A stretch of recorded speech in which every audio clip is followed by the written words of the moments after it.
తిరుమల శ్రీవారిని పలువురు ప్రముఖులు దర్శించుకున్నారు. శనివారం ఉదయం వీఐపీ విరామ సమయంలో ఏపీ డిప్యూటీ సీఎం బోడి ముత్యాల నాయుడు, ఏపీ మంత్రి మెరుగు నాగార్జున, ఎమ్మెల్యేలు Brijendranath Reddy, Appal Naidu, MLC Vamsikrishna Yadav, MP Bellana Chandrasekhar, MLC Duvvada Srinivasulu, భారత క్రికెట్ కంట్రోల్ బోర్డు చైర్మన్ జైషాలు వేర్వేరుగా కుటుంబ సభ్యులతో కలిసి స్వామివారి కృపలో పాల్గొని మొక్కులు చెల్లించుకున్నారు.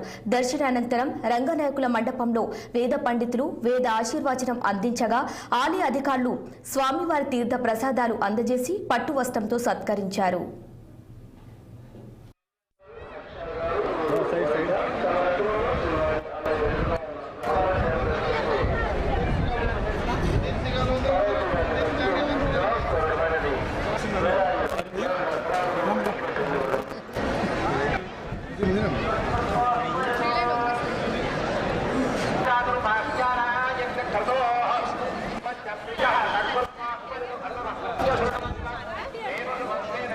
ना साइड में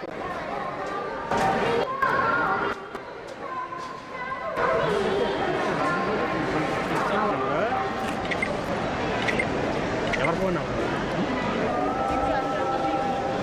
साइड